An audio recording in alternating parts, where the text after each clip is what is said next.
Bonjour à tous et merci de votre présence. Donc, y a-t-il un goût féminin? C'est la question qui est posée dans cette deuxième partie de matinée. Le goût est un sujet complexe, le mot ayant plein de significations, qui peuvent aller de la sphère buccale jusqu'à nos choix alimentaires. Donc, pour aborder la question du genre autour du goût, qui, je pense, comme l'a dit la présidente Fatima, la présidente des rencontres, ce qui est intéressant, c'est les questions qu'on peut se poser. Il se trouve que sur ce sujet-là, il y a beaucoup de questions et les réponses sont pour partie à venir. Donc c'est un sujet intéressant pour cela qui nous amène à des questionnements. C'est ce qu'on va faire avec autour de moi donc 3 intervenants. Sandy Pagès-Elari, donc qui est agronome, ingénieur et docteur en agroalimentaire, dont la spécialisation est justement les molécules aromatiques à l'Institut Agro-Dijon. Séverine Gojard, qui est directeur de recherche INRA, voilà, INRAE, comment on dit ? Pardon ? Directrice de recherche INRAE. Et Stéphane Auger, qui est MOF pâtissier au Glacier, tout à fait, à l'Institut, au lycée hôtelier de Souillac. Voilà. Donc on essaye en fait à travers ce tour de table d'intervenants d'avoir différents aspects du goût, puisque avec Sandy on va partir dans une zone où il y a du masculin et du féminin, puisqu'on a les papilles féminines, les bourgeons du goût, la langue, le palais. Bon, de toute façon, il n'y a pas eu dans l'endroit où se passe le goût au départ au niveau de la physiologie, le dictionnaire nous laisse pas trop nous laisse les 2 aspects des choses encore possibles, puisqu'on n'a que 2 genres en français.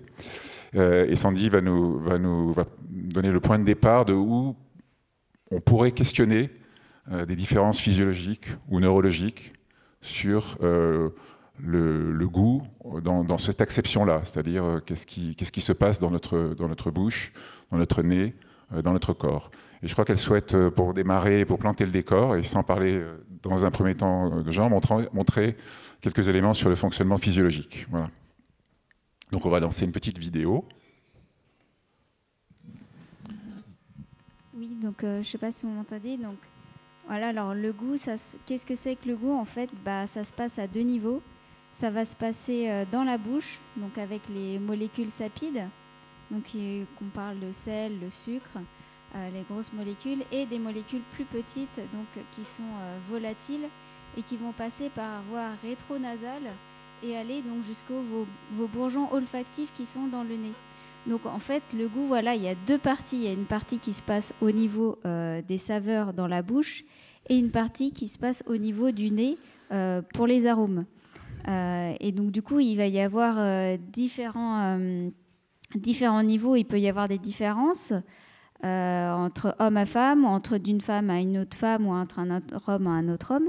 Donc par exemple, au niveau déjà de la bouche, on peut se poser la question, est-ce qu'au niveau les bourgeons du goût, est-ce qu'il y en a autant chez l'homme que chez la femme? Est-ce que toutes les femmes ont le même nombre de bourgeons du goût? Est-ce que le système nerveux au niveau des bourgeons du goût est aussi rapide chez l'homme que chez la femme? Pareil, on peut se poser les mêmes questions au niveau des récepteurs olfactifs, donc qui se trouvent dans le nez. Est-ce qu'il y en a autant dans la muqueuse des hommes que dans la muqueuse des femmes? Est-ce que le système nerveux lié à ces récepteurs olfactifs est aussi rapide et perçoit les mêmes stimuli de la même façon selon aussi la molécule aromatique de chez l'homme ou chez la femme, et comment le cerveau va interpréter ces messages nerveux? Est-ce qu'il y aura des différences selon les genres? Voilà. Donc au niveau de la bouche, déjà, il y a moins de variation qu'au niveau du nez, parce que bon, vous savez tous que au niveau gustatif, on a 5 saveurs, donc le salé, le sucré, l'acide, l'amer, l'astringent, enfin voilà toutes elles sont assez limitées, alors qu'au niveau des arômes, il y a une grande quantité d'arômes, hein. Quand on voit autour de nous tous les parfums qui peuvent exister, là, ça devient vraiment très complexe. Donc voilà, il y a plusieurs niveaux où il peut y avoir des différences déjà entre hommes et femmes au niveau du système nerveux et de tous ces papilles et justement système olfactif. Donc ça, c'est les différences potentielles, mais est-ce qu'elles ont été mesurées en fait? Est-ce qu'on s'est intéressé à typer cette différence au niveau du système qui fait le goût au sens large, hein, comme tu disais dans la sphère buccale avec l'aspect gustatif et olfactif? Est-ce qu'on a typé ces différences? Alors, effectivement, il y a eu des études qui ont été faites, mais essentiellement chez les rongeurs, très peu chez les humains. Donc, il y a très peu de données, mais on trouve quand même des données sur les quantités de bourgeons du goût. Par exemple, il y a une étude qui explique que chez des femmes, il y aurait plus de bourgeons du goût à l'arrière de la langue qui donc perçoivent la saveur salée que chez les hommes. Après, il y a aussi des études qui montrent qu'au niveau des seuils de détection, donc le seuil de détection, en fait, c'est à partir de quel moment on va pouvoir sentir la saveur ou l'odeur d'une molécule. Donc on va donner des concentrations différentes, de plus en plus élevées, jusqu'au moment où la personne va pouvoir détecter cette saveur ou cette odeur. Donc là, ce sera le seuil de détection à partir du moment auquel on peut le sentir. Donc là, dans ce que j'ai pu voir dans la bibliographie, dans l'état de l'art, c'est que les femmes, de manière globale, ont besoin d'un seuil de détection ont un seuil de détection plus faible que les hommes, que ce soit pour l'acide avec des tests sur l'acide citrique, ou pour le sel avec le NaCl, ou encore pour l'amertume dans du café. Donc c'est essentiellement, oui, l'essentiel des études montre qu'il y aurait un seuil de détection plus faible chez la femme, que aussi pour le sucre. Juste interromps parce que c'est important, tu évoquais au début la grande variabilité de ces seuils, hein, donc d'une façon générale, sans distinction homme-femme. Hein, oui. Et donc, est-ce que les différences que tu relèves au niveau de certains stimuli, comme l'acide citrique ou autres, qui ont été relevés par certaines études, sont significativement supérieures à la variabilité générale hommes et femmes confondus? Parce qu'on peut toujours... Et parce que c'est un sujet sur lequel on reviendra avec Séverine, je pense, au niveau des comportements aussi, c'est-à-dire la variabilité générale par rapport à la variété spécifique homme-femme. Est-ce qu'il y a Alors il y a un ordre de grandeur là, entre les deux? Alors, je pense que les études, je ne les connais pas par cœur parce que je ne suis pas vraiment spécialiste dans ce domaine, mais dans ce que j'ai pu voir, c'est qu'il y avait ils mesuraient des différences significatives entre hommes et femmes, mais du coup, s'ils ont fait correctement leurs études statistiques, ils ont dû vérifier au sein du groupe féminin et au sein du groupe masculin s'il n'y avait pas de différence significative.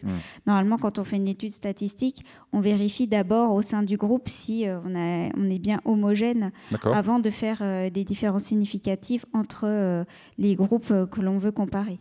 Donc là, l'effet sexe est significativement supérieur à l'effet... Donc là, dans les études que j'ai pu lire, oui, l'effet sexe était plus important que l'effet entre mêmes genres.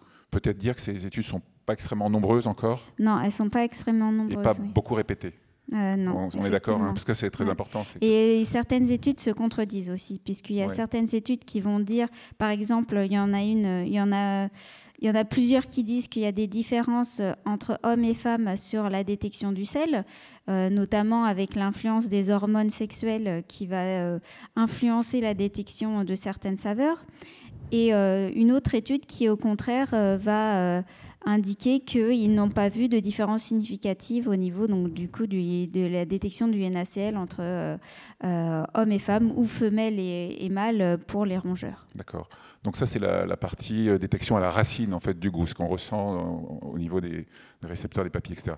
Je sais qu'il y a d'autres données. Je propose qu'on qu'on commence à faire un petit tour de table pour regarder les trois pieds sur lesquels on veut poser le sujet, à savoir ce que Sandy évoque, c'est en fait la partie du goût qui est la partie du sujet, c'est-à-dire ce que les gens sentent. Parce que très souvent, on considère que le goût, c'est ce qu'on ressent, mais c'est pas que ça. C'est aussi ce dont va parler Stéphane, c'est-à-dire le goût qui est dans les objets alimentaires qu'on mange.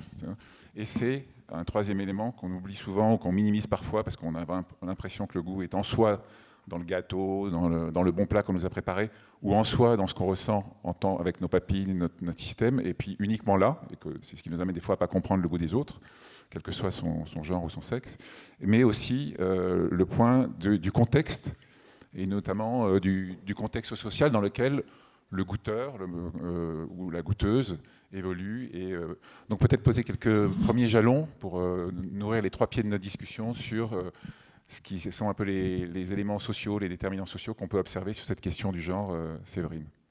D'accord, merci.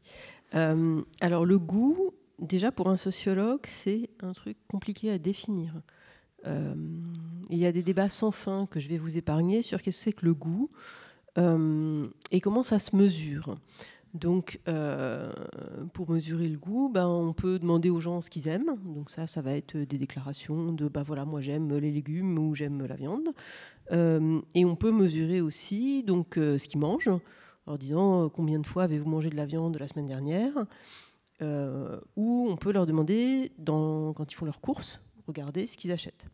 Donc ça va nous amener sur des choses assez différentes, notamment parce que quand on demande aux gens ce qu'ils mangent, au sens consommation, ingestion, on peut avoir des données individuelles. Mais quand on regarde comment les gens font leurs courses, s'ils ne vivent pas tout seuls, il y a un effet ménage, parce qu'on fait les courses, souvent pas pour soi tout seul, mais pour un groupe. Donc déjà, ça fait des premières différences qui font que la variable genre, elle est plus ou moins facile à appréhender dans cette histoire. Tu veux dire qu'elle est peut-être un peu noyée parce que l'échelle d'observation intègre plus ou moins avec précision le genre dans les résultats qu'on obtient. Quand tu observes au niveau ménage, c'est compliqué, tu vois. Ou alors, il faut regarder les gens qui vivent seuls. Alors, c'est marrant parce que Tristan disait tout à l'heure que pour les enquêtes emploi du temps, la plupart des résultats sont pour les couples, parce que c'est sur les couples que tu peux regarder la division du temps passé à faire la cuisine.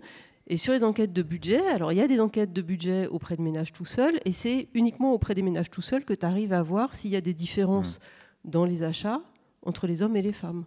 Donc là, c'est la même remarque que je faisais à Sandy, c'est-à-dire que la question, elle n'est pas naturellement posée en termes elle dérive du fait qu'on observe le sujet seul dans ses achats, dans ses comportements, mais elle n'est pas toujours spécifiquement posée en termes d'observer le genre ou cette catégorie, quoi. Pas forcément. Ouais. Pendant des années, la sociologie s'est plutôt intéressée aux différences de classe sociale, de revenus, de diplômes, des choses comme ça, beaucoup plus qu'aux effets de genre, par exemple. Et ça, c'est aussi en partie lié aux enquêtes dont on dispose. D'accord. Donc déjà, une question, c'est la difficulté à poser les questions compte tenu du dispositif tel qu'il est, naturellement, en sociologie. C'est ça que tu veux dire ? Ok. On avance un tout petit peu, puis on revient. Je reviendrai, t'en fais pas. Juste pour regarder les trois, cette idée moi qui m'est chère, le goût, c'est pas que nous, c'est pas que les aliments, c'est un trépied, donc qui est très bien représenté là, objet, sujet, contexte. Et donc au niveau des objets, on a des objets qui chantent à nos papilles, en tout cas beaucoup, qui sont des objets sucrés, dont Stéphane peut parler et peut-être poser nous dire comment il se pose lui ou pas la question de m'adresser à travers des productions, des créations à un genre, ou est-ce qu'il se pose la question ou quand elle se pose, comment il essaie de la résoudre. Bonjour à tous. Si la question a un sens, oui, dire que je sais pas. Voilà, ça marche aussi. Je sais pas. Alors moi, pour recadrer, je suis enseignant aussi dans un lycée hôtelier. Je fais du consulting à côté et j'entraîne aussi des équipes, l'équipe de France entre autres pour des compétitions internationales. Et c'est vrai que en permanence, le goût se pose et la perception que chacun peut en avoir forcément à un moment donné. Quand je suis dans le cadre enseignement avec les élèves, on ne se pose pas forcément de savoir quelle va être la perception en fait, du public que l'on va servir, puisqu'on est dans un cadre avec un programme à établir, etc. La seule chose que le point sur lequel en tout cas je mets un accent particulier, j'utilise un slogan bien connu qui n'existe plus puisque la société n'existe plus, c'est « nous, c'est le goût ». Et en fait, c'est vrai qu'au-delà de l'aspect visuel, voilà, j'invite surtout les élèves et les étudiants à goûter ce qu'ils font de façon à comprendre ce qu'ils ont fait et ce qu'ils vont servir pour être sûr que la prestation est de qualité et suffisamment assaisonnée et suffisamment goûteuse en fait, pour le public qui va être servi. Quand on est dans le contexte professionnel en entreprise, c'est un peu différent puisque chaque professionnel a une clientèle propre et il doit forcément s'adapter au goût de sa clientèle. Je travaille en particulier depuis 6 ans avec un glacier en Afrique du Sud, à Cape Town, où il y a un public très cosmopolite, beaucoup de gens d'affaires et une clientèle féminine en particulier. Et on développe depuis 6 ans des glaces véganes parce qu'il y a une demande, en travaillant sur des produits aussi locaux et en réduisant la matière grasse et le sucre parce qu'il y a un réel besoin par rapport à tout ça. Et donc c'est un gros challenge parce que en glace, c'est un petit peu plus compliqué qu'en pâtisserie, qui est déjà un petit peu plus compliqué qu'en cuisine. On l'a évoqué tout à l'heure, en cuisine, on met un petit peu de ci, on met un petit peu de ça, on y va à l'instinct aussi. Ça a été exposé dans la première table ronde. En pâtisserie, on est un peu plus sur le dosage, sur la précision et à peser tous les ingrédients.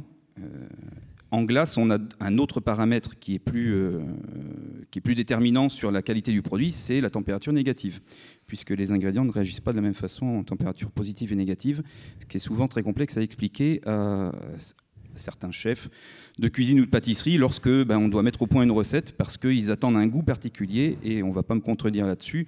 La perception des saveurs glacées n'est pas la même que des saveurs à température ambiante. Et quand on fait une dégustation de glace, si on sort la glace du congélateur comme certaines marques qu'on pourrait acheter dans le commerce, qu'on les sort du congélateur à moins 18 degrés, souvent on dit c'est trop dur, donc je vais attendre un peu. Et puis une fois que c'est revenu un petit peu en température, on se dit je vais attendre encore un peu que ça fonde, ça sera meilleur. Et souvent, c'est ce contexte-là, la dégustation, elle se fait aussi autour de tout ça. Donc en fait, moi, quand je fais du développement créativité, on va dire, autour de recettes glacées, il est vraiment important de savoir ce qu'on veut obtenir comme goût et quelle va être la perception derrière tout ça. Et juste pour terminer vite fait, on parlait du sel, la perception du sel. Je travaille sur des glaces aussi salées, donc des glaces salées mais qui ont une texture suffisamment souple pour être servies à température négative. Et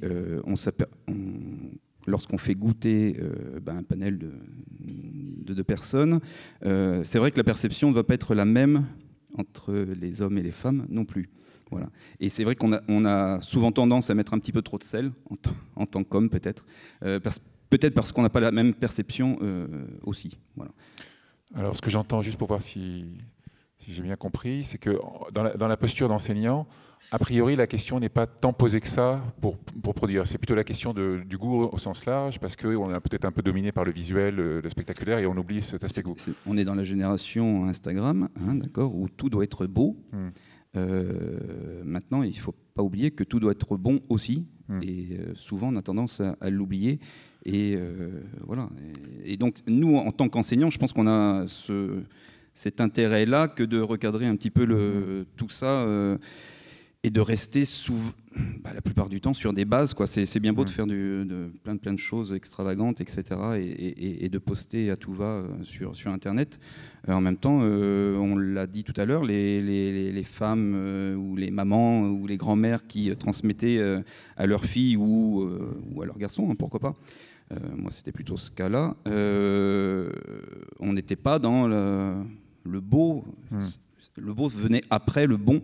Et donc, l'objectif, c'était quand même de faire quelque chose qui soit goûteux dans un premier temps, quoi. Ce que j'ai entendu aussi, qui me semble intéressant du point de vue des catégories dont Séverine pourrait nous parler, c'est que en soi, dans une production transmise, enseignée, c'est pas une question qui est posée. Comme dans les études scientifiques, a priori, ça dérive, ou comme la difficulté qu'on a dans les études sociologiques, où cette question peut être un peu noyée.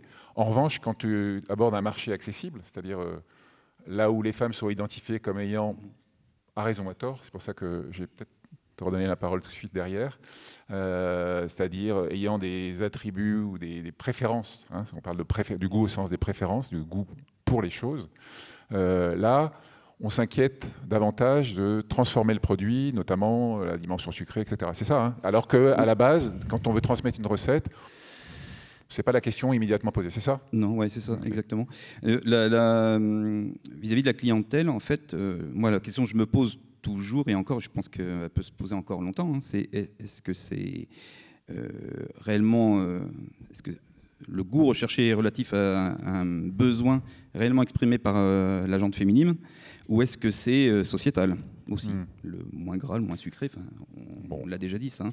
Mais le côté vegan aussi, est-ce que ça s'adresse uniquement à la classe féminine, ou est-ce que voilà, il y a une population beaucoup plus large?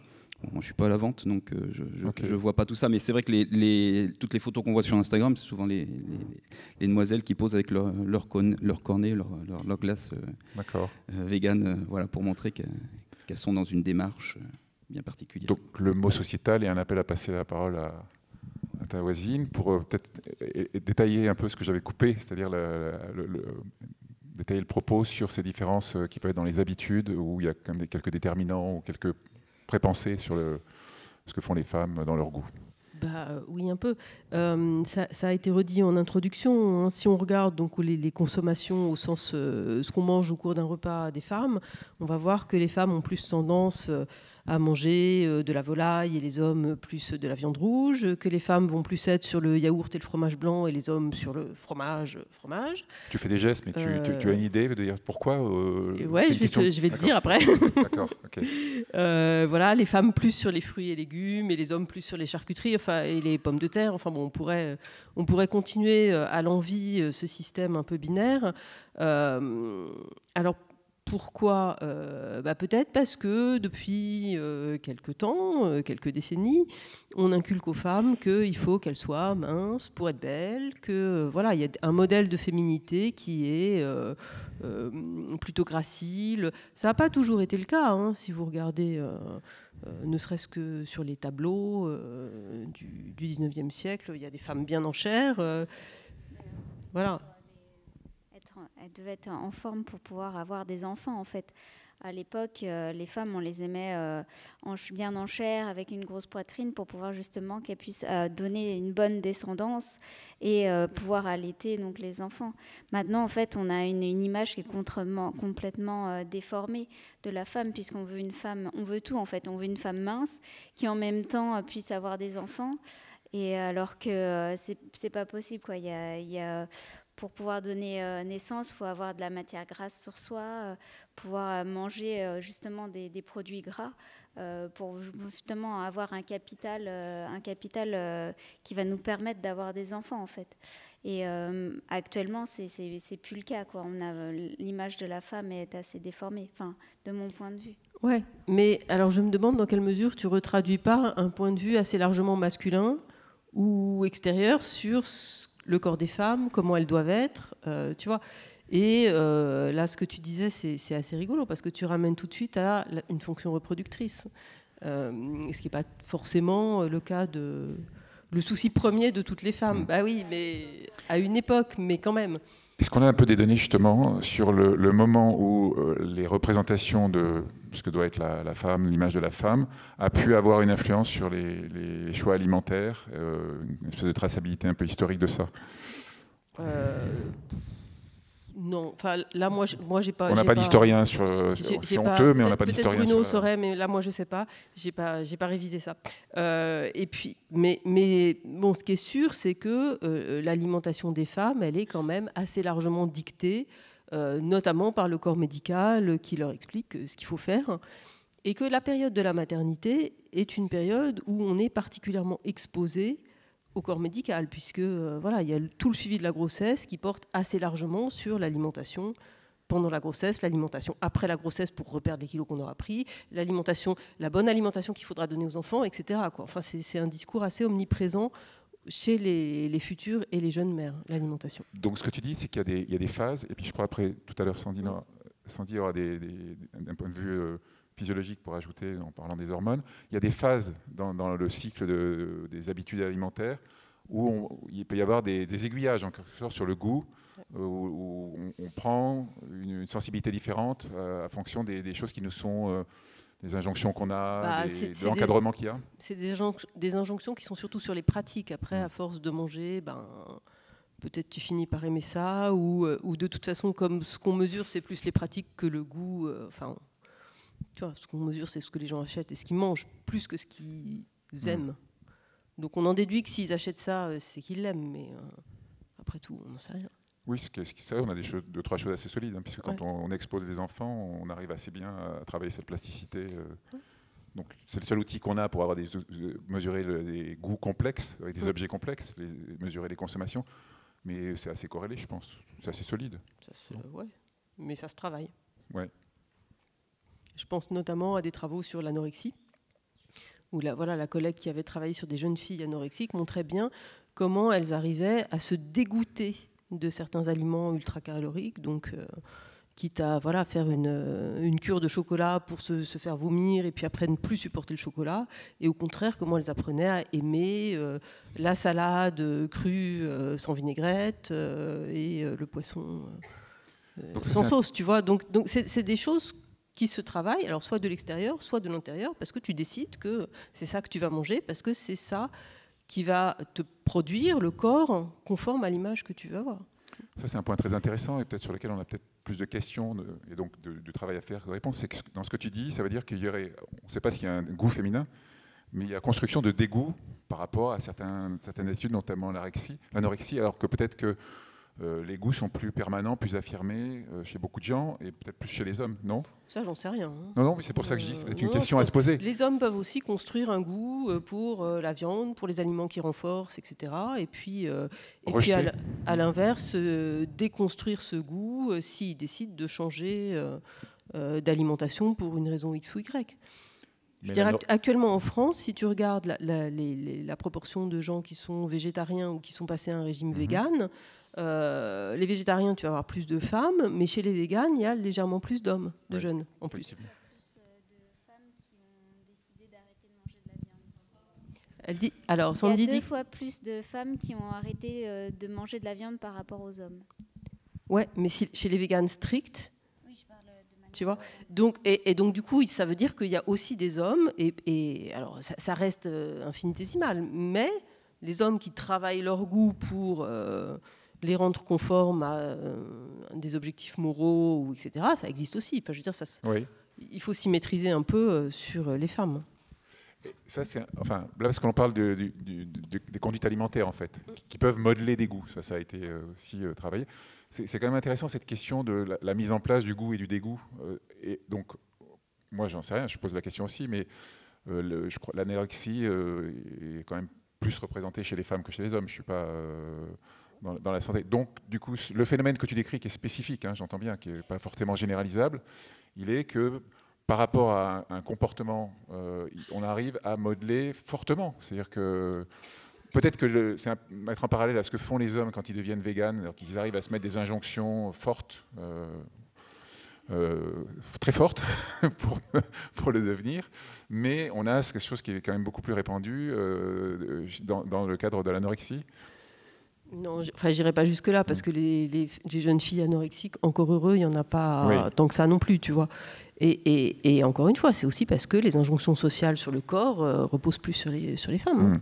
Si je peux rajouter quelque chose. Oui, il faut ouvrir. Oui, vous m'entendez, oui. J'ai pu lire aussi une étude qui justement posait des questions sur une cohorte donc d'hommes et femmes répartis équitablement, où on leur demandait la satisfaction de leur image, ou de leur corps. Et donc là, il y avait vous êtes totalement satisfait, moyennement satisfait, pas du tout satisfait et jamais satisfait de mon corps. Et on voyait que très bien chez les hommes ou les femmes, il y avait des différences significatives, que les femmes avaient tendance à répondre significativement plus, qu'elles avaient régulièrement, elles n'étaient pas satisfaites de leur corps par rapport aux hommes où ils disaient bah non, je suis satisfait de mon corps. Donc ça expliquerait aussi pourquoi il y aurait plus justement de régimes alimentaires et pourquoi les femmes seraient plus prêtes à faire des efforts sur leur alimentation justement pour atteindre l'image qu'elles veulent atteindre par rapport aux hommes. Donc ça c'est intéressant, c'est les contraintes, enfin la plus grande propension à se mettre des contraintes et donc à modeler son goût de façon stricte. À se mettre, oui. À intérioriser celle qu'on leur met, oui, plutôt. Tout à fait. Pas autant pour moi, comme on dit. Parce qu'elles essayent de suivre, bien sûr, les images qu'on leur donne actuellement. Et dans ces phases que tu évoquais, Cédrine, où bon, l'anorexie, c'est un exemple, le passage au véganisme chez l'homme, il y a des phases transitoires. Et Sandy, tu évoquais aussi le rôle des hormones. Oui, le rôle des hormones, puisqu'on sait très bien que pour une femme, les hormones vont beaucoup plus varier que pour un homme, notamment au niveau des cycles menstruels ou au niveau quand une femme est enceinte, par exemple, on entend souvent dire la phrase ah bah elle est enceinte, elle a envie de fraises. Voilà, c'est parce que c'est un cliché, mais derrière il y a une réalité en fait avec les variations d'hormones comme les oestrogènes, progestérone. On va avoir des variations par exemple de seuil de détection comme je parlais tout à l'heure et des variations de préférence. Il y a aussi au niveau même pour les hommes, il peut y avoir des variations que les hommes comme pour les femmes au niveau de la satiété. C'est-à-dire que si on vient de manger ou si on a faim, on n'aura pas les mêmes préférences pour les aliments. Si on vient de manger, par exemple, beaucoup de viande, par exemple, on n'aura pas spécialement envie de manger au repas d'après encore de la viande. Notre goût va être modulé aussi par rapport à ce qu'on a notre vécu. Même sur une même journée. Donc il y a plusieurs niveaux en fait où le goût peut être impacté. Oui, ce qui est peut-être préciser ce que tu m'avais expliqué, c'est cet effet des hormones est mesurable dans la détection au niveau sensible, au niveau de la sensibilité, hein, c'est ça? Il y a oui. les seuils de sensibilité qui vont fluctuer en fonction des...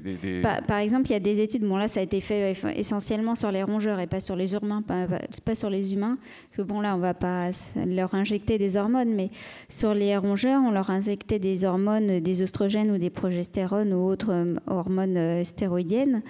Et on pouvait voir justement que ça influençait. Donc les études, en fait, comment ça se passe en recherche, en général, c'est on met un rongeur dans un espace avec un petit biberon.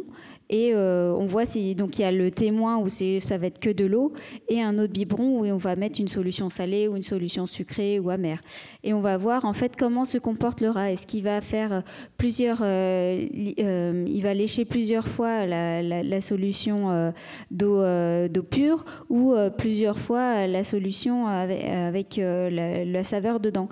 Et donc on s'est aperçu que pour un même rongeur, si on lui injectait telle ou telle hormone, il allait se diriger plus ou moins vers la solution d'eau pure ou la solution avec une saveur. Donc là, il y avait des impacts et ça variait aussi entre les femelles et les mâles. Et le modèle animal est transposable ou on extrapole Alors là, je pense qu'on extrapole. Je ne suis pas une experte dedans, mais je pense que s'ils choisissent les rongeurs, c'est quand même que les rongeurs sont assez proches de l'humain. Mais ça, je ne peux pas l'affirmer. Alors, il y a un point aussi, peut-être, je me permets d'ajouter, intéressant dans ce que tu évoquais sur la satiété, c'est que on a découvert les récepteurs du goût il y a entre 15 et 20 ans, je ne me souviens plus exactement la date exacte, identifier les récepteurs moléculaires, et on s'est mis à les chercher dans d'autres parties du corps, en fait. Et pour l'anecdote, c'est assez amusant, enfin, ça vous amusera peut-être pas, mais moi, ça m'a fait beaucoup rire quand j'ai exploré ça. Donc on en trouve un peu partout. Une voie très très intéressante par rapport à ce que disait Sandy, c'était qu'on en trouve dans le ventre. Donc on se pose très sérieusement la question d'un goût viscéral, c'est-à-dire que quelque chose qui serait sucré ne serait pas capté forcément par le palais, par les récepteurs du goût qu'on a dans la bouche, mais serait capté par le système digestif, en fait. Et donc, il y aurait une réaction. Ah bah oui, de toute façon, même au niveau du microbiote, on parle tout le temps que le microbiote est un deuxième cerveau. Voilà. Mais là, on a un deuxième cerveau gustatif. C'est ça qui est amusant. Et l'anecdote dont je disais qu'elle serait plus ou moins drôle, c'est que on en a trouvé dans les testicules des hommes, des récepteurs du goût. Ce qui fait que vous avez des Instagrammeurs aux États-Unis qui sont allés tremper leurs testicules dans la sauce soja pour vérifier si voilà, excusez-moi. C'est le goût féminin, mais le goût masculin, ça donne ça quand ça a du mauvais goût. Et c'est sérieux, hein, j'ai eu du mal à trouver les images. On n'a pas le film? Non, j'ai pas vu les images à ce point-là, mais j'ai vu ceux qui se vantaient d'avoir fait ça. Voilà. Parce que ça méritait d'être documenté un petit peu. Donc, voilà, c'était pour illustrer que ce goût, au sens... parce qu'on voit bien dans ce que dit Séverine, que c'est compliqué d'explorer ses préférences et ses différences de genre, parce que il y a des effets de halo, c'est plus compliqué que ça. Enfin, moi, c'est ce que je comprends de ce que tu dis. Mais si on se replace au niveau aussi logique, on a des choses qui sont pas, qu'on a du mal à prolonger, soit parce qu'ils sont chez l'animal, soit parce que les données ne sont pas hyper significatives, mais qui sont sérieux. C'est-à-dire qu'on ne peut pas nier qu'il y a des différences de notre système sensoriel. Maintenant, c'est pas pour ça qu'elles sont consistantes quand on est dans la vraie vie, en fait. C'est ça la vraie question. Après, on voit quand même des différences au niveau des préférences. Et là, il y a des études qui ont été faites chez l'humain, où par exemple, les hommes ont tendance, donc des études qui ont été faites sur plusieurs continents, les hommes ont tendance à manger plus de viande que les femmes. Parce que souvent, c'est vu aussi au niveau de l'éducation que la viande, c'est quelque chose de viril. Voilà, on virilise sur beaucoup d'aliments, comme voilà, un peu comme le sketch de Florence Foresti qui dit voilà, les hommes, c'est une grosse patate et un gros steak. Voilà, c'est une idée quand même qui est toujours présente à l'idée, à l'esprit. Et de même que, comme vous le disiez, les femmes, elles ont tendance à... Voilà, une femme qui a un bon coup de fourchette, quand on va lui dire ça, ça va être un peu plus négatif que quand on va dire qu'un homme a un bon coup de fourchette. Voilà, l'homme, s'il mange beaucoup, ça sera moins négatif que si une femme, elle n'est pas là avec sa petite salade. Ça, c'est les domaines des constructions. Et Stéphane, est-ce que tu saurais... chez tes clients, puisque tu fais des conseils, ou dans les productions de tes élèves, dire, pas à l'aveugle, justement, visuellement, ou d'un coup de cuillère, en goûtant une production pâtissière, ça irait plutôt à une clientèle féminine ou à une clientèle masculine? Il y a toujours, enfin, il y a des goûts, oui, là, si on reste dans le thème même de la table ronde, on peut dire qu'il y a des goûts féminins. Si on prend l'acidité, si la femme est plus sensible à l'acide, en fait, quand on fait de la dégustation, on s'aperçoit, ou quand on donne quelque chose à goûter à une femme, on va s'apercevoir que l'acidité, oui, peut la déranger si elle est trop intense. Le sucre, peut-être moins. Les femmes sont, par exemple, il y a des études qui montrent que les femmes, elles ont tendance à préférer le sucre aux hommes. Voilà.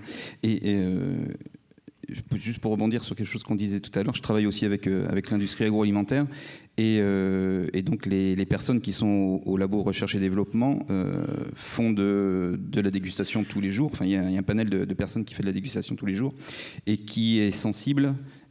La majorité, ce sont des femmes. Elles sont sensibles à 1 Brix, c'est 1% de sucre en fait dans la préparation. Donc c'est une entreprise qui fait de la confiture et des purées de fruits. Et donc forcément je travaille avec, puisqu'on développe des produits glacés à partir de cela. Et c'est vrai que c'est impressionnant de croiser ces personnes qui ont un seuil de perceptibilité qui est aussi minutieux, aussi fin. Et bon, parce que moi, je vais détecter un produit un peu plus ou moins sucré, plus ou moins acide, etc. Après, ce seuil-là, il est vraiment propre, je pense, peut-être. Alors après, c'est de l'exercice aussi, hein, c'est faire et refaire tous les jours, hein, comme un sommelier qui s'entraîne à goûter des vins au quotidien, de façon à pouvoir reconnaître de quelle année, de quel cépage, de quel terroir il s'agit, quoi. Mais pour terminer sur ta question, c'est vrai que il y a des goûts, oui, qui vont plutôt s'adresser à un public féminin et d'autres à un public masculin.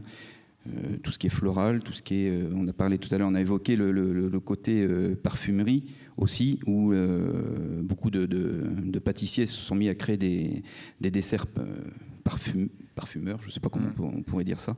Et dernièrement, par rapport au viscère dont tu parlais, qu'on évoquait juste avant, on a fait une dégustation de glace dernièrement, et c'est vrai que je me souviens de mon symbiote intestinal. Après avoir goûté une glace dans laquelle il y avait un peu trop de patchouli, ça m'est resté quand même sur l'estomac pendant un petit moment. Et celle-là, je me dis, oui, peut-être que dans l'estomac, j'ai quelque chose qui est sensible au goût qu'on peut avoir goûté auparavant, puisqu'en fait, ce produit-là, qui est utilisé en parfumerie, la personne qui l'a mis dans sa production l'a utilisé à très faible dose, mais ça donnait une sensation, on va dire, en termes d'olfaction, de rétro-olfaction à la dégustation intéressante. Après, on va dire que la fin de dégustation était plus douloureuse. Voilà. Oui. Parce que le microbiote influence sur le cerveau, influence beaucoup. Là, ça a eu une grosse influence. Oui. Je confirme. Non, mais c'est quelque chose qui, en fait, votre corps va sentir que c'est pas bon pour lui, en fait. Et il va vous le faire donc ressentir de cette manière-là, en fait, en vous créant un dégoût pour tel produit. C'est vrai, tu voulais... Mais tu vois, ça se fait avec un effet différé. C'est-à-dire que ça t'a pas empêché de la goûter, la glace. Donc c'est plutôt après. Et par ailleurs, enfin, c'est rigolo parce que vous dites tous que les femmes préfèrent le sucre, etc. Mais au niveau des consommations, c'est pas évident que les femmes mangent plus sucré que les hommes. Ouais. Non, mais après, voilà, moi je sais que j'ai vu des études là où ils parlaient justement des aliments réconfortants. Donc justement, vers quel aliment allait aller plus ou moins un homme, plus ou moins une femme, pour justement se réconforter. Et dans ces études-là montrent quand même que les hommes vont plutôt tendance à aller vers des aliments salés, chauds, salés, comme des viandes, alors que les femmes vont plutôt aller pour se réconforter justement vers des glaces, des aliments un peu snacking sucrés, des barres sucrées. Ça dit, c'est un concept réconfortant. Moi, je serais plus concret en titillant, en embêtant Stéphane. C'est-à-dire que tout à l'heure, tu parlais de sensibilité. J'aurais une petite remarque à faire d'ailleurs qui rejoint ce que vous dites sur le sujet, sur les sensibilités au sucre, parce que ça, on a des données solides. Mais c'est une chose de se poser la question de est-ce que j'ai remarqué qu'en tant que sujet, les femmes sentent plus ou moins le sucre, et qu'il y en a qui sentent très très finement. Et c'est autre chose de se dire, je construis des gâteaux, des objets, dont je pense que il faut que ce soit plus parfumé. Donc est-ce qu'il n'y a pas quelque chose qui est déjà pré-pensé en termes des idées, des goûts des femmes, quand on construit ces gâteaux en disant je vais lancer une gamme parfum parce que ça va bien pour les femmes? Je fais exprès d'être un peu polémique, mais... Sur ce point-là, certainement, oui. C'est pas vérifié, tu vois ce que je veux dire? Autant tu as pu vérifier cette histoire de sucre en l'observant, autant qu'est-ce qu'on sait si les femmes, dans les gâteaux... C'est assez complexe, je pense, de toute façon, puisque on va créer quelque chose, un gâteau, oui, à destination d'une certaine clientèle. Après, l'objectif, c'est quand même de vendre un maximum, de toute façon. Donc, c'est se dire... en fait, c'est de construire une gamme. Quand on est dans une entreprise, on construit une gamme qui permette de satisfaire un maximum de clients. Et aussi bien les hommes que les femmes, que les enfants et que les personnes âgées. Donc voilà, on va créer des produits qui seront peut-être typés, plus féminins, mais en se disant que de toute façon, quand on fait un entremets de 8 personnes, l'objectif, c'est que ça soit partagé par l'ensemble de la communauté à la maison. Ouais. Parce que je vais t'embêter, mais ce que tu es en train de dire, là, pour moi, ce que j'entends comme ça, mais c'est provocateur, c'est que la principale clé de maintien de cette dissymétrie, c'est le marché. Et c'est très résistant, le marché. Oui. Voilà. Et comme il faut vendre, on va continuer à faire comme on a fait, sans questionner si les modèles de sensibilité sont réels ou fondés, et on va continuer à vendre des trucs, des fleurs aux femmes, et comme on vend des poupées aux filles. Donc finalement, je te laisse après répondre, tout le monde peut-être a un point de vue là-dessus, on oriente les goûts parce qu'on veut vendre des goûts qu'on a prépensés. Qu'est-ce que vous en pensez?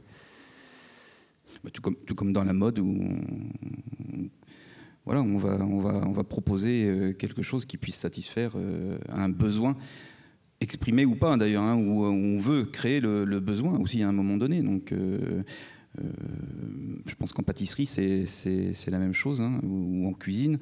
Je suis pas sûr que les chefs se pose la question de savoir si ce sont des femmes ou des hommes qui vont manger dans leur restaurant les plats qu'ils proposent.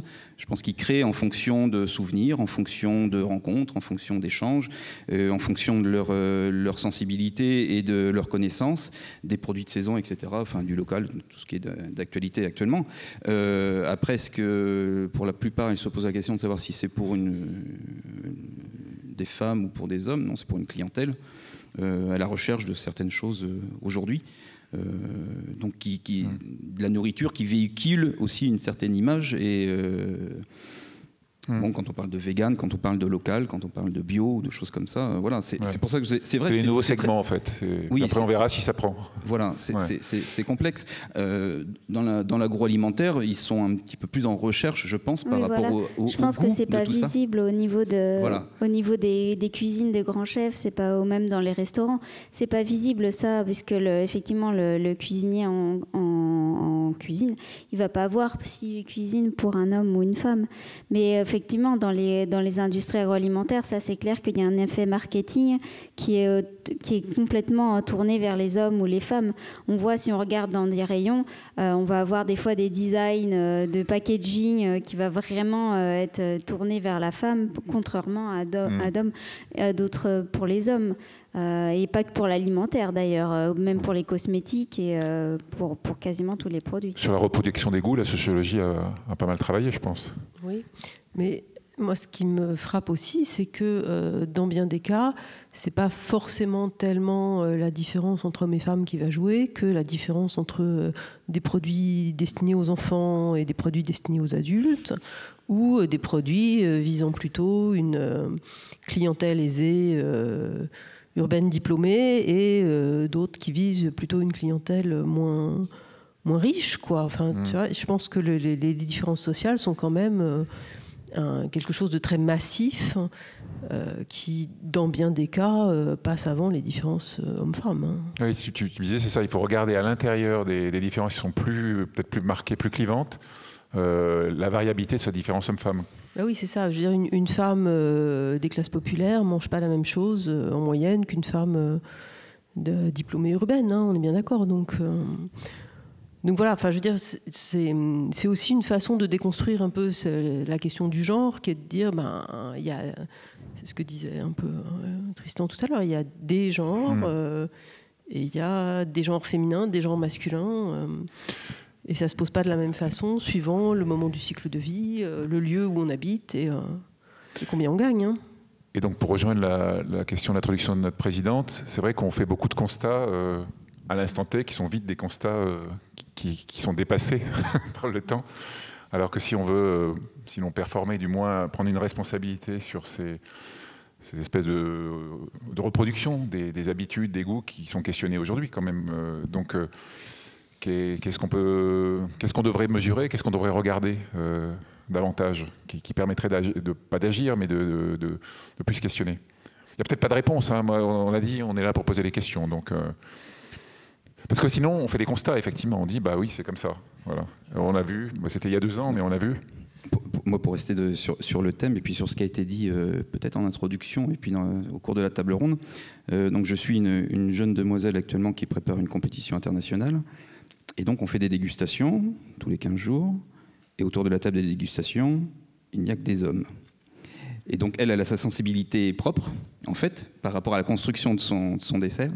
Et elle est jugée uniquement que par des hommes qui n'ont pas forcément le même goût qu'elle. Voilà.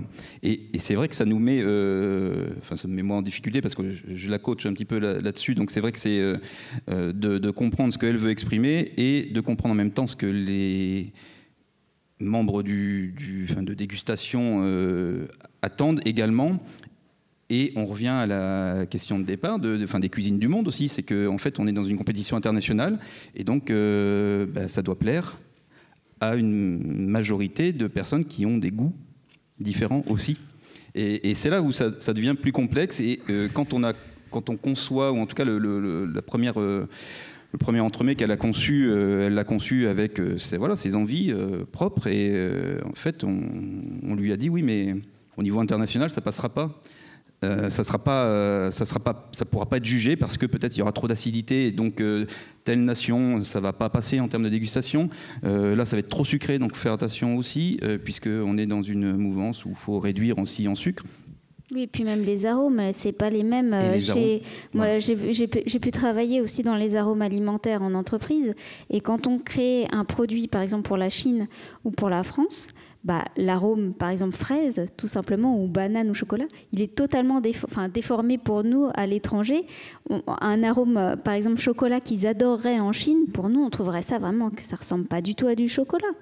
Voilà, excusez-moi, je vous coupais juste. C'est un arôme indifférencié, du coup, là, pour le coup. Si on ramène à la question. Non genré, là, c'est vraiment par rapport au pays. D'accord. Pardon, la zone culturelle. Tu voulais ajouter quelque chose? Non. Donc, ton intervention, Stéphane, moi, ça me semble important pour poser la question du goût masculin comme drivant. Alors, parce que la question de ça, si on reprend moi, je suis vraiment interpellé, ça fait 3 fois que je le dis, mais je pense que c'est vrai. C'est-à-dire que le constat, c'est la vraie question. Si on se pose sérieusement une question, c'est comment la dépasser. C'est pas juste la constater. Donc, quelle est la responsabilité de qui, si on veut faire bouger les choses, si on veut être sincère. Et donc là, tu poses la question du lieu où se font pas l'innovation forcément, parce que les concours pour moi c'est pas un lieu d'innovation, mais en tout cas des stades de jugement, de validation de prototypes, donc en pâtisserie, en cuisine, que ce soit Bocuse d'Or, etc., où on dit ça, ou alors dans l'industrie agroalimentaire. Et là, la question est quel est le modèle dominant et le goût dominant? Dans un jury fait que d'hommes. Est-ce que la variabilité qui est à l'intérieur du jury permet d'accéder à une évolution des choses ou à intégrer des choses? L'aspect positif, on va dire, de toutes ces préparations, là dernièrement, on a une équipe de 2 jeunes qui a remporté le mondial des arts sucrés, donc une équipe masculin-féminin, que je suivais également de loin, mais un petit peu. Et donc ça fait plaisir de voir que ces personnes-là aboutissent sur un travail. Mais les dégustations se sont faites dans le même ordre d'idées, c'est-à-dire avec uniquement des hommes autour de la table qui donnaient leur avis, leur opinion. Alors qu'ensuite, lors de la compétition, à la table des jurys, il y avait plusieurs femmes. Alors, on n'était pas à la parité non plus, faut quand même pas... Moi, je me demande, parce que là, on a des données solides, si finalement, c'est un peu comme pour trouver un appartement dans un monde comme la France, où trouver un boulot, on anonymise les CV.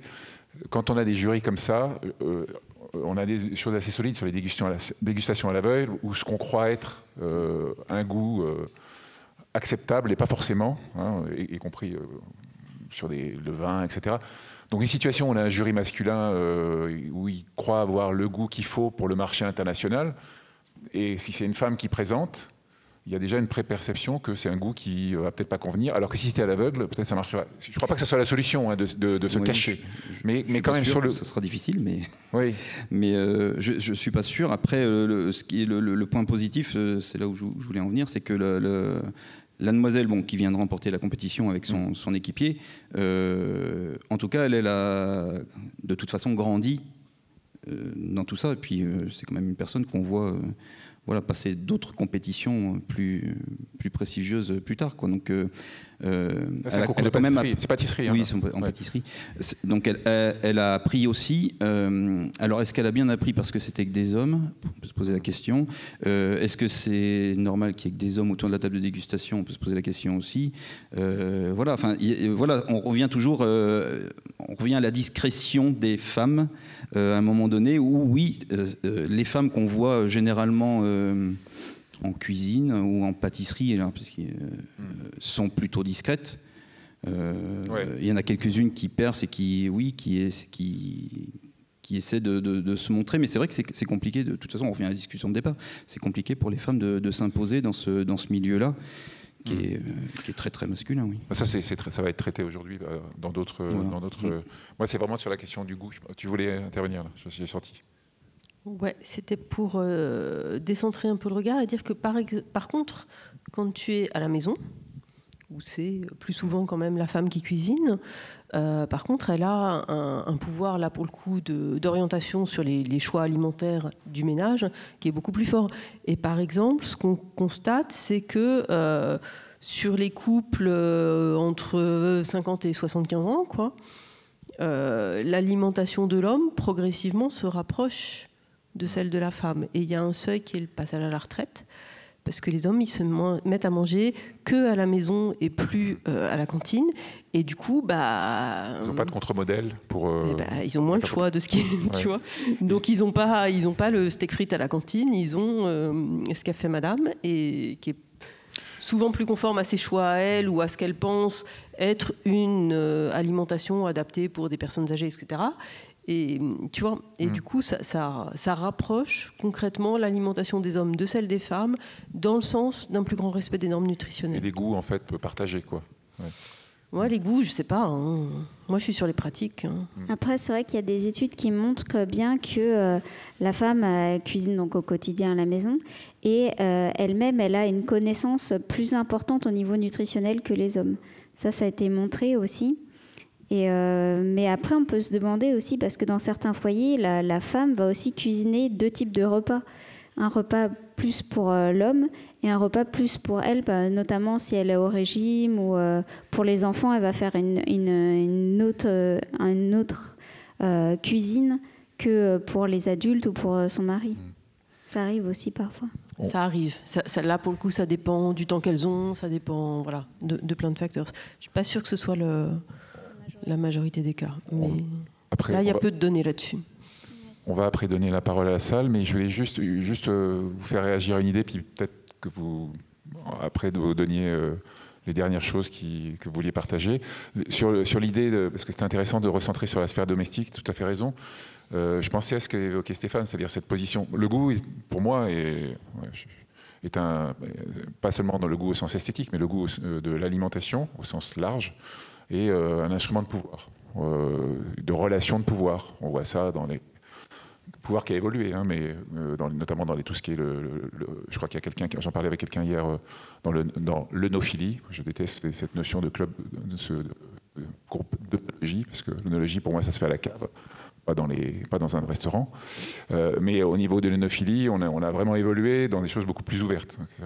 Si on reprend, donc on est dans la relation de pouvoir que tu as exprimée à travers 10 hommes qui viennent dire non, ton truc, ça va pas passer, ma cocotte, c'est un peu ça, hein, quand même. Hein, c'est un peu ça. Hein. Moi, j'étais 10 ans à Ferrandi, j'ai eu le temps d'observer que ça allait doucement et, moins vite en pâtisserie qu'en cuisine.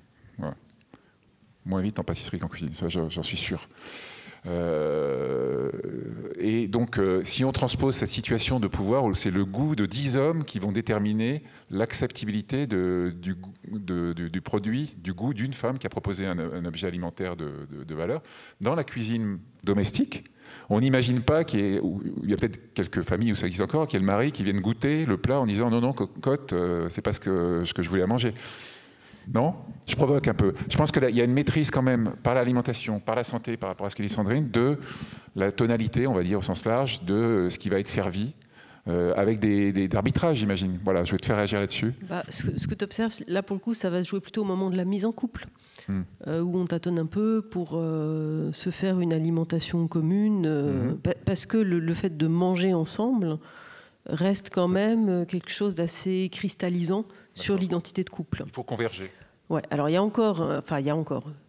a des couples qui ne mangent pas ensemble et qui ont chacun leur menu, etc. Mais c'est pas le cas général, quoi. Le cas général, c'est quand on s'installe ensemble, quand on devient un couple, et le partage du repas est un truc important, et pas juste manger ensemble, mais manger la même chose. Et là, tu peux avoir effectivement des effets d'ajustement qui peuvent jouer dans un sens comme dans l'autre. Hein. Tu peux avoir le compagnon qui dit tes haricots verts à l'eau, c'est pas terrible. Et puis tu peux avoir la jeune fille qui dit ouais, mais enfin les burgers tous les jours, ça va pas le faire non plus. Tu vois. Donc c'est des équilibres à trouver. C'est très, très net, hein, ce que tu exposes. Ah bah oui, non, on stéréotype ou pas. Hein. Mais voilà, les équilibres, ils vont se faire en fonction du temps disponible et puis aussi en fonction des positions sociales relatives des uns et des autres. Hein. Je veux dire, si la femme est plus diplômée, d'origine sociale plus haute et gagne plus de pognon, Donc, pouvoir. Peut-être elle arrivera plus à imposer ses goûts alimentaires ou à faire en sorte que ce soit son mec qui cuisine. Et moi, pardon, parce que tu disais c'est que des pratiques, je ne crois pas que ça soit que des pratiques. Je pense que les goûts sont des pratiques. Parce qu'au fond, on ne mange pas ce qu'on aime, on aime ce qu'on mange. Donc, c'est contrairement à l'idée reçue. Donc, les habitudes influent beaucoup quand même. L'exposition finit par orienter nos goûts en sens de quelles sont les préférences qu'on a. Ouais.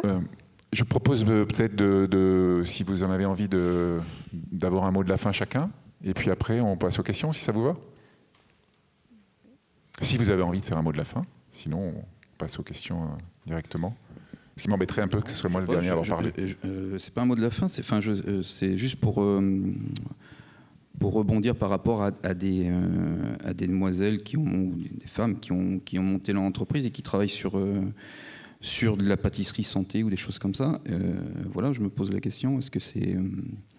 alors c'est par goût, parce qu'elles sont dans cette démarche-là. Voilà, est-ce que ça s'adresse à une clientèle féminine ou est-ce que ça s'adresse à toute une clientèle? Aujourd'hui, voilà, je me pose encore la question. Enfin, on revient toujours à la même chose. Est-ce qu'il y a ce goût féminin? Qu'est-ce qui motive? C'est ça que tu veux dire? Qu'est-ce qui motive? Qu'est-ce qui est derrière ces décisions ou ces orientations, ces choix de création? Parce qu'on reste souvent, voilà, on parlait tout à l'heure le seul restaurant étoilé vegan, c'est une femme, et souvent la pâtisserie ou en tout cas les pâtisseries qui sont typées, orientées, moins de sucre, moins de gras, etc.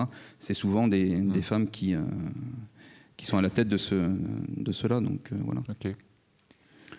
Peut-être que le goût, il est là. Je pense qu'il y a plus de pâtissières véganes que de pâtissiers véganes aussi, pour avoir étudié un peu le marché. Séverine, tu voulais ajouter quelque chose? Je veux dire, c'est quand même aussi parce que, on revient au fait que c'est quand même elles qui sont plus la cible des recommandations nutritionnelles et aussi de certaines recommandations environnementales, là pour le coup, sur lesquelles elles sont potentiellement en pointe pour porter des paroles de prise en compte des effets délétères de l'alimentation, de certains types d'alimentation sur l'environnement, quoi. La femme est l'avenir de la planète alimentaire, c'est ça que tu dis? Non, j'irai pas jusque-là, mais il se trouve que voilà, c'est souvent les femmes qui sont la cible de ces recommandations, et quand ça génère du surtravail, c'est souvent les femmes qui le font. Ok. Sandy? Alors moi, je suis pas très bonne au mot de la fin, mais oui, moi, je suis d'accord avec ça, que la femme ayant plus de connaissances en nutrition va aussi prendre en compte plus prendre en compte l'impact de l'aliment qu'elle va manger sur son corps. Ok. Eh bien voilà, à vous la parole. Si on espère qu'il y a des questions. Bonjour. Justine Pierrard de la Maison de la Nutrition. Déjà, c'était pourquoi pas se poser la question, mais à mon avis, on y répond quand même. Quelle est la part de l'inné ou de l'acquis, ou du moins de la transmission et par rapport au goût, et qu'est-ce qui est biologique aussi en opposition. On a parlé des constructions, vous avez parlé de la place de l'homme, surtout au XIXe siècle, quand vous étiez sur les tableaux, du corps médical. Et donc par rapport à cette transmission, je voulais dire que les croyances, en fait, on pouvait les retrouver aux deux niveaux. Et bien sûr, après, vous me direz si vous êtes d'accord ou non. Certes, la parentalité, vous avez parlé du service à table, aussi donner un aliment pour réconforter. Je pense que déjà là, en fait... c'est déjà genré, en fait, des petits. Et puis aussi les professionnels de cantine, par exemple. Alors, on va peut-être plus le voir sur la quantité. On va donner plus à manger quand c'est un garçon que sur le goût, mais ça n'empêche que le goût est quand même là également. Et puis aussi que maintenant, en plus, cette histoire de gras et de salé, où vont plus, en effet, les hommes ou les garçons, on a reconnu une addiction. Donc, ça va même plus loin que le goût, en fait, c'est pas rien. Et puis après, je disais, est-ce qu'on se pose aussi la question de sortir de ça, en fait? Est-ce que juste, en effet, on prend acte, où on se dit, pourquoi pas travailler pour une égalité? Et à ce moment-là, bien sûr qu'il y a l'éducation au goût, et des petits, en fait, dès la maternelle. Et puis aussi, pourquoi pas quand même cette formation des professionnels dits relais, par exemple en cantine, pour qu'en effet, on soit bien d'accord que peut-être ce n'est pas biologique, mais qu'une transmission est également due à ça. Merci. Ça, je pense que ça revient sur la transmission, en tout cas ma question sur la reproduction des... Oui, l'école est un puissant facteur d'imposition de normes diverses et variées, et c'est sûr que le corps professoral et aussi ces acteurs moins connus, qui sont les acteurs des cantines, ont un rôle majeur là-dedans, quoi. Et quand elles incitent plus les petits garçons à manger de la viande, voilà, tout ça, c'est des choses qui sont très, très labiles, mais qui peuvent finir par faire effet, quoi. C'est mesuré, ça? Il y a des travaux quali, ouais. Ah oui. Mais quantitatif, non, c'est compliqué. Donc on a des cantinières qui ont cette logique maternelle asymétrique. Ouais, mais enfin voilà, là on est vraiment sur du quali, et ça dépend en plus du type de cantine, si c'est elles qui ont préparé ou si c'est des plats qui arrivent, direct, voilà. Donc là il y a d'autres facteurs qui entrent en ligne de compte. D'accord. Oui, c'est sûr que l'école est le prolongement de l'éducation qu'on a à la maison. Ah, le prolongement ou pas. Ou pas, oui. Ouais. Ça dépend des endroits, je pense, et ça dépend des écoles. Ouais. Bonjour, Ariane Grimbach, diététicienne. Je voudrais donner un peu un contre-exemple par rapport à ce que disait Séverine sur la construction du goût et apprendre à aimer ce qu'on pense devoir manger. À l'inverse, les femmes me racontent souvent que, par exemple, si elles sont beaucoup dans la restriction, en fait, elles ne peuvent plus manger ce qu'elles se sont forcées à manger. 2 exemples emblématiques, par exemple, les haricots verts et la pomme. Et donc, à ce moment-là, on n'est plus du tout justement dans le fait de savoir si gustativement on aime ça ou pas. Alors peut-être on ne l'aime plus parce qu'on l'a trop mangé, mais on ne l'aime plus aussi parce qu'on s'est mis on n'a plus envie d'en penser du bien, en fait. On s'est dégoûté, mais on s'est à la fois dégoûté peut-être gustativement, mais aussi beaucoup mentalement. Donc c'est des fois un peu compliqué de faire la part des deux entre le mental et le gustatif. Ah oui, non, là je suis tout à fait d'accord avec ce que vous dites. C'est que effectivement, il y a des dimensions symboliques dans certains cas qui prennent le pas sur tout le reste. Mais encore une fois, hein, moi, le goût, au sens papille gustative, en tant que sociologue, je ne sais pas bien ce que c'est. Hein. Moi, ce que je vois, c'est ce que les gens achètent, ce qu'ils disent qu'ils aiment et ce qu'ils disent ce qu'ils mangent. Après, est-ce qu'ils aiment ça? Ça, c'est un autre problème. Sur cette relation entre la représentation qui vient orienter la sensation, tu veux un point de vue? Trop là, non, je sèche. Il n'y a peut-être pas beaucoup de travaux y a pas sur ce genre de choses. Ouais, j'ai pas trouvé grand-chose. Donc je pose à nouveau une question. De ces débats, j'ai l'impression que en fait, le goût n'est pas genré. L'alimentation, oui, mais peut-être pas le goût. Et quelques études scientifiques montrent quand même que l'odorat et le goût sont plus développés chez la femme et qu'il y a plus de cellules dans le bulbe olfactif et que chez la femme que chez l'homme, et un plus grand nombre de papilles gustatives. Mais en dehors de ça, quand on dit l'odorat et le goût sont plus développés chez la femme, c'est aussi une sensibilité. Il se trouve que je suis viticultrice et que je vends du vin et que je fais beaucoup goûter du vin et que j'ai vraiment constaté que les femmes ont une analyse de leurs sensations qui est beaucoup plus développée que chez les hommes et du coup ont une connaissance de ce qu'elles aiment ou pas, elles sont capables de décrypter les aliments beaucoup plus que les hommes. Donc c'est là où on parle d'odorat et de goût plus développé, c'est-à-dire que c'est un développement personnel.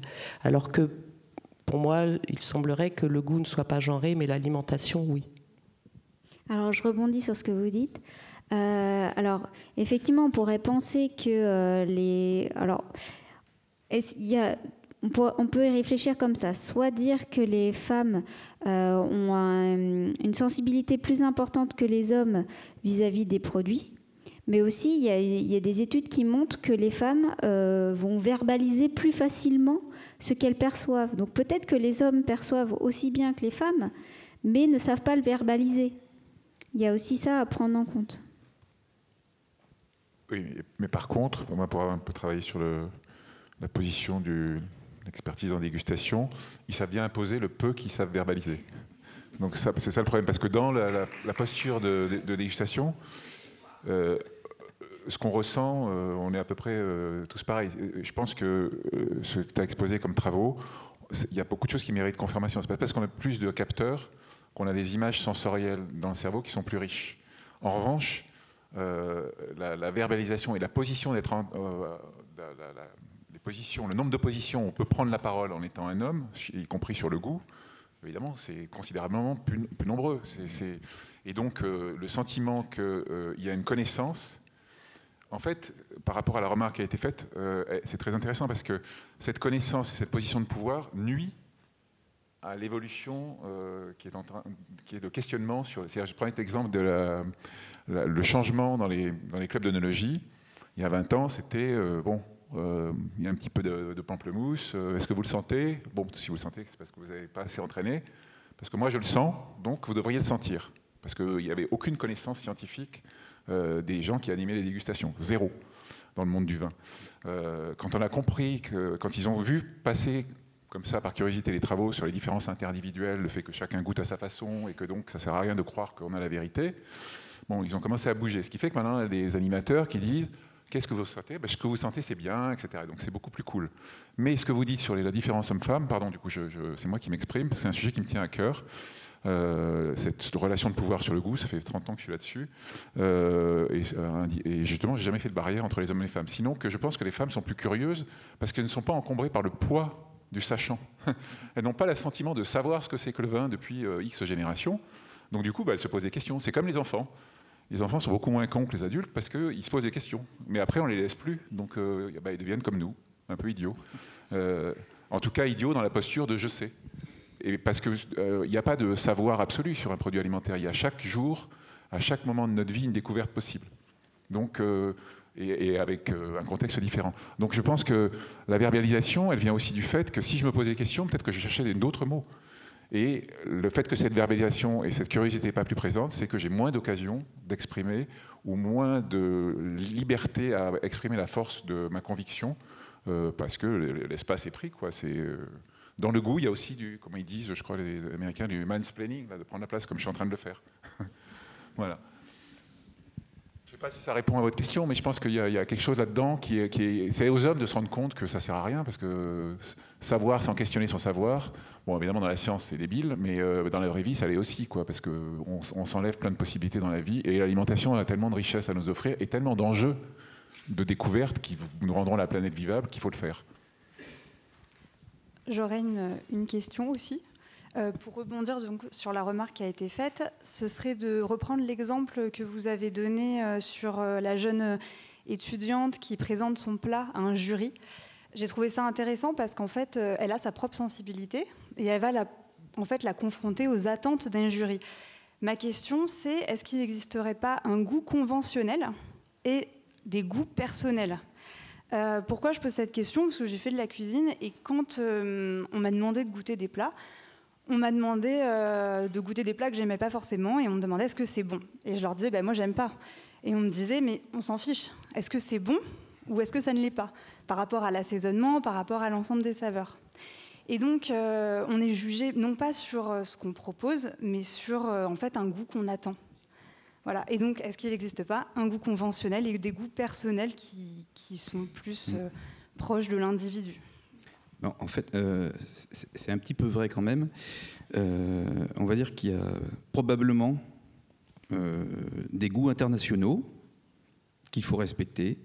Et quand on fait une compétition internationale, on ne va pas travailler de la même façon que sur une compétition nationale où il y aura peut-être que des mofs au jury, ou qu'une compétition locale où on aura d'autres objectifs à trouver.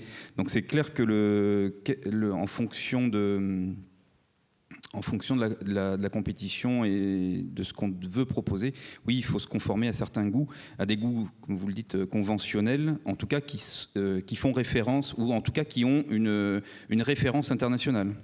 La framboise, c'est international. Il y en a dans tous les pays. Enfin, en tout cas, beaucoup de pays, en tout cas sur la scène internationale, peuvent s'en procurer.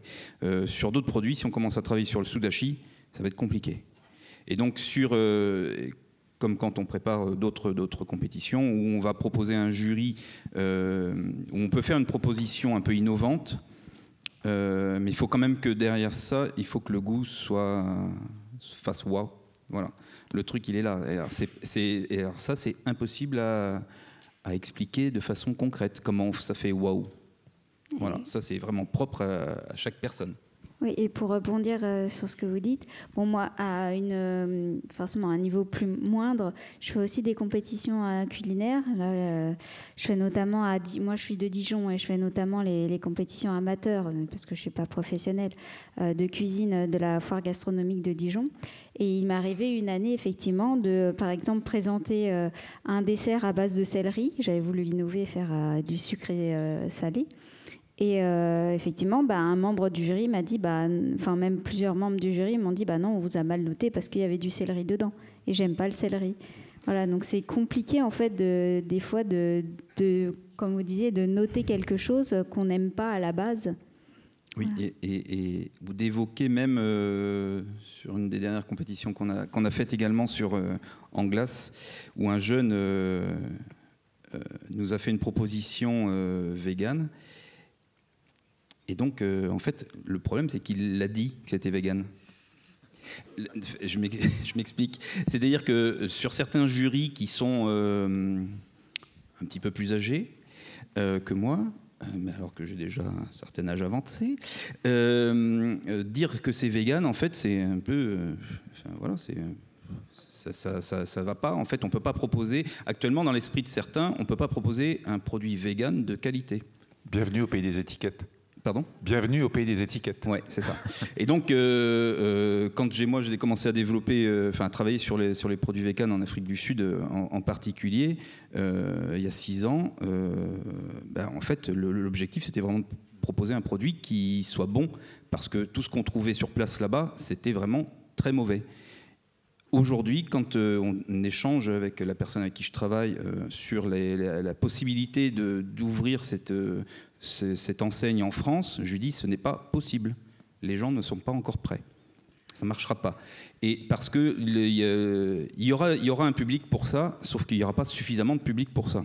Voilà. Donc en fait, le goût là aussi, alors peu importe s'il est, voilà, on ne parle pas de genre du tout par rapport à ça. Mais c'est clair que le fait de le dire, alors que je reviens sur le jeune qui a fait cette compétition, il avait fait un produit qui pour moi est en termes de recherche, d'innovation. Il avait travaillé sur la saison, donc il était sur le marron avec du butternut. Voilà, c'était des choses un petit peu trop sucrées. Mais on avait quand même un produit qui avait été réfléchi et poussé, donc il y avait quelque chose. Alors bon, il est jeune, il fera d'autres compétitions. Il tombera sur d'autres jurys aussi qui seront peut-être un petit peu plus ouverts à ce moment-là. En tout cas, on lui a dit, pour le moment, il ne faut pas le dire que c'est vegan. Voilà, si tu ne l'avais pas dit, peut-être que tu serais sur le podium. Voilà, c'est frustrant hein, quand même. Je pense que ça rejoint la question sur les goûts conventionnels. Une question qu'on peut se poser, puisqu'on s'est dit que c'était une table ronde de questions, et en surfant sur l'anecdote de Sandy, c'est une question, est-ce que les femmes osent plus dans le goût, et peut-être que les historiens ont des réponses dans le colloque sur la capacité qui a été un peu masquée de ces femmes qui osaient en cuisine, et après les hommes filtrés, ceux qui ont le pouvoir filtre, mettent que ça soit... Les seigneurs dans les tables où il y avait des cuisiniers ou des cuisinières, que ça soit dans les restaurants en faisant les cartes. Donc, mais au fond, la capacité d'innovation à chercher des choses est peut-être plus. Je fais ça sans chercher à plaire ni quoi. C'est vraiment une question. Est-ce qu'il n'y a pas une capacité à plus oser, justement parce qu'on est moins exposé à la convention ? Voilà, ça mérite d'être creusé, je pense. Parce que c'est ça qui nous permettra de progresser, de faire des innovations, c'est-à-dire que de donner la possibilité on a besoin de casser, on a besoin de préserver des choses, mais on a aussi besoin de trouver des solutions nouvelles qui ne sont pas des modes pour des modes, parce que Si c'est la framboise qui marche dans le monde, très bien. L'avocat, ça marche dans le monde, mais ça fait des catastrophes, quoi, je veux dire. Donc, il faut aussi avoir la responsabilité par rapport au mode qu'on lance, donc aujourd'hui. Oui. Donc ça, peut-être que, je ne sais plus qui a parlé du care alimentaire. Il y a un care alimentaire de la planète où peut-être que comment dire, ce que les femmes osent faire en créant, peut-être plus responsable, moins à la recherche d'un marché, j'en sais rien, ça serait intéressant de voir. Ou alors au contraire, elles se conforment davantage, elles prennent les défauts qu'on peut avoir nous, de ce point de vue-là. Je ne sais pas si là c'est une question de homme-femme, parce que c'était un homme qui a fait le dessert vegan, tu vois. Donc, mais par contre, ce que ça montre bien, c'est que c'est pas juste une histoire de goût au sens papilles gustatives, c'est qu'à partir du moment où on dit attention, ça c'est vegan, tu as des gens pour qui forcément ça va être mauvais. Tu vois, donc c'est là aussi que tu vois bien mineur, que c'est très mineur. Voilà, le goût est très orienté par des catégories de perception qui sont autres. On est absolument persuadé qu'on goûte avec le palais, mais c'est pas vrai, on goûte avec le cerveau. C'est le cerveau qui prime. Ça, on a X études qui montrent que la représentation écrase la sensation. Donc t'as pas de problème avec dire je constate les consommations, les choix et au fond le goût. Je sais pas. Non, si il y a une translation entre ce que les gens croient sentir et puis ce qu'ils font réellement. Moi, je pense. Donc c'est là-dessus qu'il faut travailler. Là, effectivement, c'est pas une question de genre, mais peut-être que d'autres questions. Oui. Il y en a deux, une là, une là. Ici aussi, tout simplement. Bonjour. Moi, je voudrais revenir sur tout ce qui est rapport de force dont on a parlé tout à l'heure, justement, parce qu'il y a quelque chose dont on n'a pas parlé qui, pour moi, rentre vachement dans les rapports de genre, justement, notamment en termes d'alimentation, c'est la charge mentale.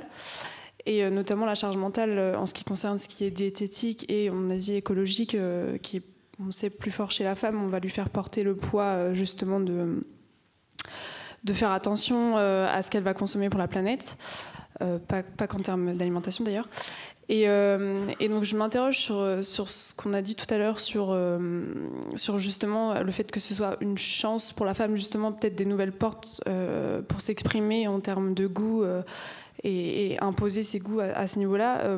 Moi, je suis pas totalement d'accord. Je me demande si c'est pas encore une fois une charge qu'on lui fait porter et qu'on lui, c'est un peu un boulet qu'on lui met au pied en termes de contraintes, surtout qu'on sait que c'est pas forcément bien considéré par la société. Il n'y a qu'à voir les débats sur la viande aujourd'hui. Et donc je me demande si justement c'est pas l'occasion d'évoquer le fait qu'il faille pousser, notamment au niveau éducatif, les hommes à s'intéresser à ce qu'ils mangent, à s'intéresser à l'impact que ça a sur la planète,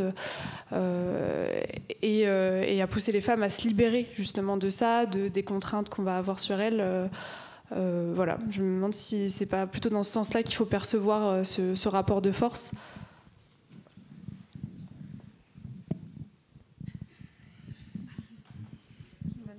Oh, je ne suis pas sûre que ce soit une question qui appelle une réponse. Enfin, je suis assez d'accord avec vous. Mais je pense que là on touche aussi un point sur est-ce qu'on est dans la sphère professionnelle ou dans la sphère domestique. C'est-à-dire que pousser les femmes à innover dans la sphère professionnelle et pousser les femmes à prendre plus en charge le surtravail domestique, je pense que c'est deux choses un tout petit peu différentes. Donc on aurait peut-être intérêt à cloisonner, quoi, dans l'analyse. Moi, je pense que justement, par rapport à ce que dit Séverine, ça pose la question du rééquilibrage dans la cuisine entre la vision qu'on a de la sphère professionnelle et de la sphère... parce qu'on a d'un côté une cuisine spectaculaire qu'on nous a mis à la télé, une cuisine de performance, une cuisine d'élévation sociale, de distinction, qui correspond à la restauration, etc. Très bien, c'est un marché, etc. Mais les besoins, effectivement, du coup, c'est dans la sphère domestique que la charge pèse. Et bon, comme c'est les femmes qui s'y collaient et qui continuent à s'y coller, c'est presque naturel que ça se fait comme ça. Donc c'est ça qui a bougé. C'est comment on fait pour que la cuisine du quotidien, donc on est en train, nous, dans la chaire, de lancer des enquêtes, comment on fait pour que la cuisine du quotidien reprenne un petit peu de sentiment, pas de créativité au sens je suis quelqu'un de créatif formidable, mais de plaisir de faire ce qu'est la cuisine, c'est-à-dire on a des contraintes et de combiner des choses, de le faire pour les autres. Et donc ça, les mecs, ils s'en foutent, ça c'est évident. Moi le premier d'ailleurs, on est tous en dessous de ce qu'on devrait faire, c'est évident. Donc, mais peut-être que si l'équation c'est pas juste de remplir une fonction, de nourrir le mieux qu'on peut, et puis de temps en temps le dimanche mieux, ou pour que ça soit plus acceptable, un peu plus créatif, mais au contraire de chercher dans la banalité la créativité, c'est ça qu'il faut réinvestir. C'est-à-dire que le manger de tous les jours, il a une noblesse qui remplit des objectifs dont les hommes ne se sont jamais occupés, dont les femmes ont, mais qui est certainement le ressort des réponses dont on a besoin, parce qu'avec les problèmes d'énergie, les problèmes de sobriété, qu'on la choisisse ou pas, on va avoir à se poser cette question, c'est comment manger tous les jours. On n'y échappera pas.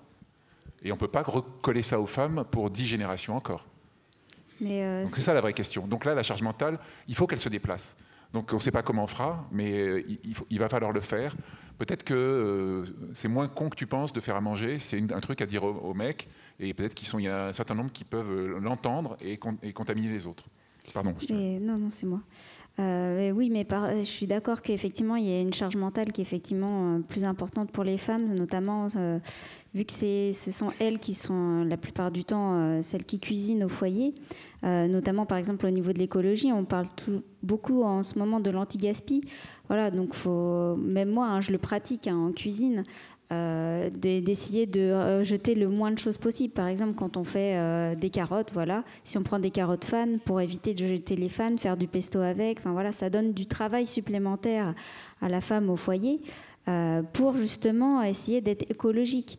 Donc je suis d'accord, effectivement, c'est une charge supplémentaire. Niveau mental, parce que effectivement, il faut réfléchir à j'achète ça, oui, donc en contrepartie, il va falloir que je fasse ça pour pas jeter telle partie de l'aliment. Par exemple, si on achète des pommes, voilà, je vais essayer de faire du vinaigre de cidre avec les trognons de pommes pour pas les jeter, ou du compost. Voilà, plein de solutions. Enfin, moi, je sais que je pratique ça au quotidien. Mais ça reste une charge mentale, effectivement, en plus pour la femme, et une charge aussi physique, puisqu'elle va devoir l'accomplir, notamment si son conjoint ou ses enfants ne l'aident pas.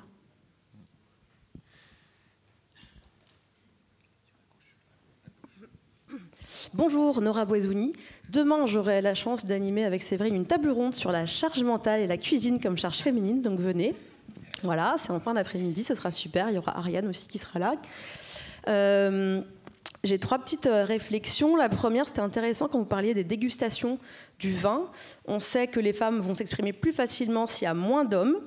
Plus il y a une mixité en faveur des femmes, plus elles osent prendre la parole. Coïncidence, je ne pense pas. Deuxième chose, c'était intéressant la question sur le goût conventionnel. Il y a un goût conventionnel, il est blanc, il est occidental, il est masculin, parce qu'on le voit, qui remet les Michelin, qui remet les Gauthier Millot, ce sont des hommes au niveau international qui ne récompensent que des restaurants occidentaux. Vous voyez l'évolution des restaurants hors Occident, c'est une catastrophe. En Asie, il y en a très peu. On s'intéresse enfin un peu aux pays d'Asie du Sud-Est. Les pays d'Afrique sont quasi absents, à part l'Afrique du Sud, au Michelin, par exemple. Donc il y a un goût conventionnel, pas dans le sens où il est arbitraire, en fait. C'est un goût qui a été décidé par des hommes blancs occidentaux. Et dernière réflexion, c'était par rapport aux hormones. Les hommes aussi ont des fluctuations hormonales. La testostérone est beaucoup plus élevée le matin que le soir. Donc je voudrais juste quand même, c'est très important, parce qu'on a cette espèce de cliché, de stéréotype de les femmes, leurs hormones, etc. C'est quand même énormément construit. On parlait d'émotions, d'alimentation émotionnelle. On en parlera dans une table ronde aussi ce soir sur les troubles du comportement alimentaire. C'est effectivement, comme vous le disiez, les femmes vont manger plus de sucré, les hommes plus de salé. Ce qui est intéressant à dire, c'est que les hommes vont se jeter sur la nourriture quand ils ont eu une émotion positive, et les femmes, c'est une émotion négative. C'est construit, je veux dire, Bridget Jones, c'est pas un homme, quoi, c'est pas pour rien. Donc je tenais vraiment à rappeler que les hormones, on en a tous et toutes. D'ailleurs, les femmes n'ont pas toutes autant d'oestrogène et de progestérone. Entre elles, il y a des femmes qui ont des très gros taux de testostérone. Je pense à Caster Semenya, par exemple, l'athlète. Il y a des hommes qui ont moins de testostérone que d'autres. Donc les hommes aussi sont hormonaux, comme on dirait. Et puis, par exemple, pour finir, dernier petit exemple, à quel point le côté, les hormones, les règles, etc., pour les femmes cisgenres, les femmes qui ont leurs règles, on a l'impression que le cliché de quand on a nos règles, on mange du chocolat, on a des envies de chocolat et tout, d'un coup, comme les envies de fraises. Et bien, en fait, il y a plein d'études qui sont sorties, il y a des chercheurs et des chercheuses qui sont allés vérifier ça dans plein de pays du monde. Et un pays qui est très très proche de nous, qui est l'Espagne. En Espagne, les femmes n'aiment pas plus le chocolat que les hommes quand elles ont leurs règles. En France, le chiffre est inversé. Aux États-Unis, les femmes vont avoir tendance à dire oui, c'est vrai, quand j'ai mes règles, le chocolat, c'est un énorme kiff. En France, c'est 3 fois moins. En Espagne, c'est 10 fois moins. Les hommes le préfèrent. Donc, je voulais juste quand même préciser tout ça parce que c'est important. On parle de le goût, y a-t-il un goût féminin ou masculin? Le goût, c'est une construction, c'est une acculturation. Ça dépend de. Vous voyez bien, les gens qui ont grandi dans le sud de la France vont préférer le pastis, peut-être et le ricard et les goûts anisés, plutôt que les gens qui ont grandi en Bretagne. Bon, il y a aussi une histoire de terroir et de zone. Voilà, je voulais juste dire tout ça. Merci à vous. Merci. On n'a rien dit. On n'a rien exposé qui contredit ça. Hein. On a dit qu'il y avait des pistes qui méritaient d'être vérifiées et recroisées, hein, je pense, dans les... Oui. Et puis c'est l'heure, en fait. On a des signaux désespérés. Désespérés. On a des signaux désespérés Voilà. de Kylien là-haut qui dit c'est l'heure, faut arrêter, faut arrêter. Merci. Et puis... Donc Merci. on continuera Bon appétit. cette discussion demain, Nora.